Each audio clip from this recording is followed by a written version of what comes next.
السلام علیکم۔ آج جمعرات ہے، اکتوبر کی 17 تاریخ۔ پاکستان میں اس وقت شام کے 7، بھارت میں 7:30 اور یہاں ہمارے اسٹوڈیوز کی گھڑیوں میں صبح کے 10 بج چکے ہیں۔ وائس آف امریکہ واشنگٹن کی اردو سروس سے میں ہوں خالد حمید، خبروں کے ایک بلیٹن کے ساتھ۔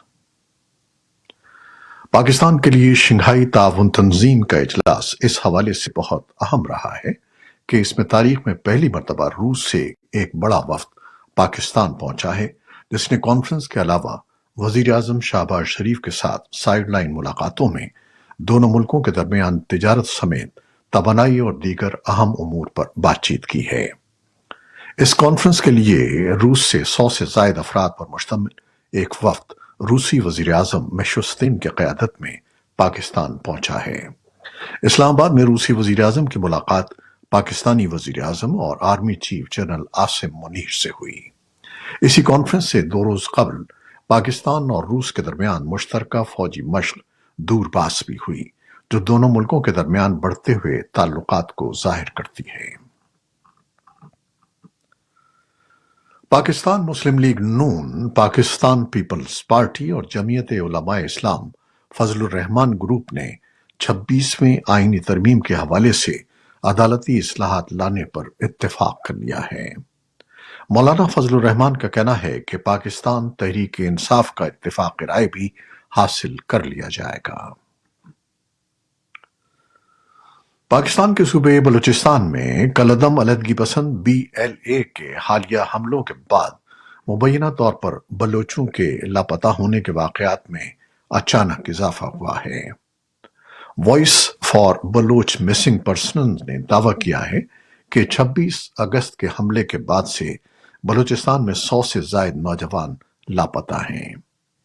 بلوچستان حکومت کے ترجمان شاہد رند نے کچھ ماہ قبل لاپتہ افراد کے حوالے سے وائس آف امریکہ سے گفتگو کرتے ہوئے کہا تھا کہ جو تنظیمیں یہ دعوے کر رہی ہیں انہیں چاہیے کہ پہلے اپنے دعوے کو ثابت کریں۔ اگر تنظیم کے پاس اس دعوے کے شواہد ہیں تو وہ لاپتہ افراد کو کمیشن کے سامنے پیش کریں تاکہ ان افراد کو تلاش کرنے کے لیے کوششیں عمل میں لائی جائیں۔ پنجاب کے مختلف تعلیمی اداروں میں طالبات کے ساتھ مبینہ بدسلوکیوں کے معاملے پر طلباء کے احتجاج کا دائرہ بڑھتا جا رہا ہے۔ لاہور اور راولپنڈی کے بعد اسلام آباد میں بھی طلباء سڑکوں پر نکل آئے اور توڑ پھوڑ کی۔ مظاہرین کا مطالبہ ہے کہ ان واقعات پر کارروائی کی جائے اور حقائق سامنے لائے جائیں۔ وزیر اعلیٰ پنجاب مریم نواز نے بھی بدھ کو ریپ کی خبروں کو من گھڑت قرار دیتے ہوئے جھوٹ پھیلانے والوں کے خلاف کارروائی کا اعلان کیا تھا۔ ادھر لاہور ہائی کورٹ نے تعلیمی اداروں میں ہراسانی کے حالیہ مبینہ واقعات کے معاملے پر IG پنجاب کو ذاتی حیثیت میں طلب کر لیا ہے۔ طالبان کی حکومت نے جمعرات کو کہا ہے کہ اس ہفتے کے اوائل میں ایران اور پاکستان کی سرحد پر افغان مہاجرین کی ہلاکت کی تحقیقات کی جا رہی ہے۔ نائب ترجمان حمد اللہ فطرت نے کہا کہ طالبان نے واقعے کی تحقیقات کے لیے 3 سیکیورٹی اداروں کا ایک وفد مقرر کیا ہے جو طالبان کے وزیر اعظم کے دفتر کو رپورٹ دے گا اور اس رپورٹ کی روشنی میں کوئی فیصلہ کیا جائے گا۔ اقوام متحدہ اور جنیوا میں افغانستان مشنز کے نمائندوں ناصر احمد فائق اور ناصر احمد اندیشہ اور کئی دیگر افغان سیاستدانوں نے واقعے کی مذمت کی ہے۔ زلمے خلیل زاد نے بھی اس واقعے پر رد عمل ظاہر کرتے ہوئے کہا ہے کہ پرتشدد واقعے کی اطلاعات ہیں، لیکن کوئی بھی فیصلہ کرنے سے پہلے ہمیں مستند تحقیقات کے نتائج کا انتظار کرنا چاہیے۔ کینیڈا کے وزیر اعظم جسٹن ٹروڈو نے کہا ہے کہ بھارت نے یہ سوچ کر انتہائی خوفناک غلطی کی ہے کہ وہ کینیڈا میں اسی جارحانہ انداز میں مداخلت کر سکتا ہے جس طرح اس نے کینیڈا کی خود مختاری کی خلاف ورزی کر کے کی تھی۔ خبر رساں ادارے رائٹرز کے مطابق کینیڈین وزیر اعظم کا بیان ایک ایسے موقع پر سامنے آیا ہے جب 2 دن قبل ہی کینیڈا نے بھارت کے 6 سفارتکاروں کو ملک بدری کا حکم دیا تھا۔ بھارت نے کینیڈا میں کسی بھی قسم کی مداخلت کی تردید کی ہے۔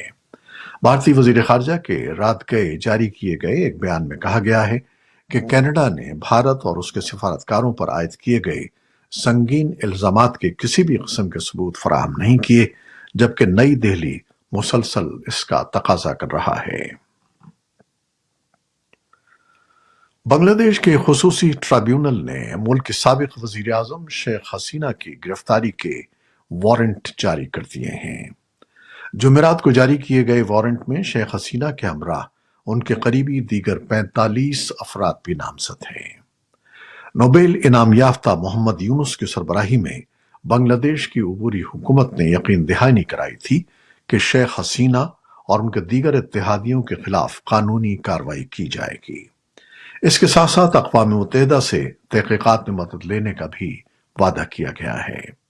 شیخ حسینہ بھی احتجاج کے دوران ہونے والی اموات پر تحقیقات کا مطالبہ کر چکی ہیں۔ امریکہ کے صدر جو بائیڈن جمعرات کو برلن کے دورے پر روانہ ہو رہے ہیں، جہاں وہ جرمنی، فرانس اور برطانیہ کے رہنماؤں کے ساتھ یوکرین پر روس کے حملے کے بارے میں بات کریں گے۔ رہنماؤں کے درمیان ہونے والی بات چیت میں مشرق وسطیٰ میں تیزی سے پھیلتا ہوا تنازعہ بھی ایجنڈے میں سر فہرست ہونے کی توقع ہے۔ بائیڈن کا گزشتہ ہفتے جرمنی کا دورہ طے تھا، جس میں انہوں نے امریکی ریمسٹین ایئر بیس پر یوکرین کے فوجی حامیوں کے ایک اجلاس میں شرکت کرنا تھی، لیکن سمندری طوفان ملٹن کی آمد کے باعث یہ سفر منسوخ کر دیا گیا۔ غزہ میں طبی حکام نے جمعرات کو کہا کہ اسرائیل کے غزہ پر بمباری میں مزید 11 فلسطینیوں کی موت ہوئی ہے۔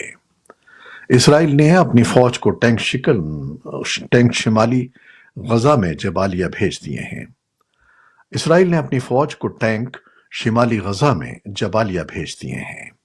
اس علاقے میں مقامی افراد کے ساتھ ساتھ اقوام متحدہ کی جانب خوراک کی کمی کے حوالے سے انتباہ جاری کیا جا چکا ہے۔ اسرائیل نے کہا ہے کہ اس نے بدھ کو غزہ میں 50 ٹرک امداد لے جانے کی اجازت دی ہے۔ قبل ازیں امریکہ نے اسرائیل کو متنبہ کیا تھا کہ وہ غزہ میں زیادہ امداد جانے کی اجازت دے، ورنہ وہ امریکہ سے فراہم کیے جانے والے ہتھیاروں سے محروم ہو سکتا ہے۔ اسرائیل کے لبنان کے مختلف علاقوں پر فضائی حملے جاری ہیں۔ گزشتہ 24 گھنٹوں میں کیے گئے حملوں کے دوران 27 افراد جاں بحق ہو گئے ہیں۔ لبنان کے وزیر اعظم نجیب میقاتی نے اسرائیل پر الزام لگایا ہے کہ اس نے بدھ کو قصداً النبطیہ کی بلدیہ کی عمارت کو نشانہ بنایا، جہاں میئر کی صدارت میں امدادی امور سے متعلق اجلاس جاری تھا۔ دوسری جانب اسرائیل کی جانب سے مسلسل دعویٰ کیا جا رہا ہے کہ وہ حزب اللہ کے جنگجوؤں کو نشانہ بنا رہا ہے۔ امریکی فوج نے یمن میں حوثی باغیوں کے گولہ بارود کے ذخیرے پر بمباری کے لیے B-2 بمبار طیاروں کا استعمال کیا ہے۔ اسرائیل نے لبنان میں حزب اللہ کے مبینہ ٹھکانوں اور شام میں ایک فوجی چوکی کو نشانہ بنایا ہے۔ صدر ولادیمیر زیلنسکی یورپی یونین کے رہنماؤں کے ساتھ بات چیت کے لیے برسلز پہنچے ہیں اور انہوں نے کہا ہے کہ وہ روس کے خلاف اپنے فتح کے منصوبے کا دفاع کرنے کی کوشش کر رہے ہیں۔ زیلنسکی نے نامہ نگاروں کو بتایا کہ ہمارا منصوبہ یوکرین کو مضبوط کرنا اور سفارتکاری کے لیے تیار رہنا ہے۔ روس کی وزارت دفاع نے جمعرات کو کہا کہ اس کی افواج نے دونیتسک کے علاقے میں پوکروس کے لاجسٹک مرکز کی طرف پیش قدمی کرتے ہوئے یوکرین کے مشرق میں ایک چھوٹے سے گاؤں پر قبضہ کر لیا ہے۔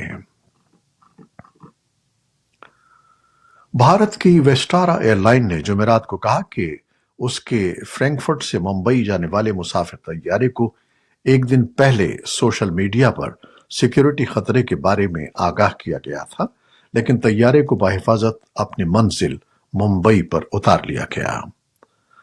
بھارت کے ہوابازی کے وزیر رام موہن نائیڈو نے بدھ کو دیر کہا کہ پولیس نے 3 پروازوں کے خلاف بم کی دھمکیاں دینے کے الزام میں ایک نابالغ ذمہ دار کو گرفتار کر لیا ہے۔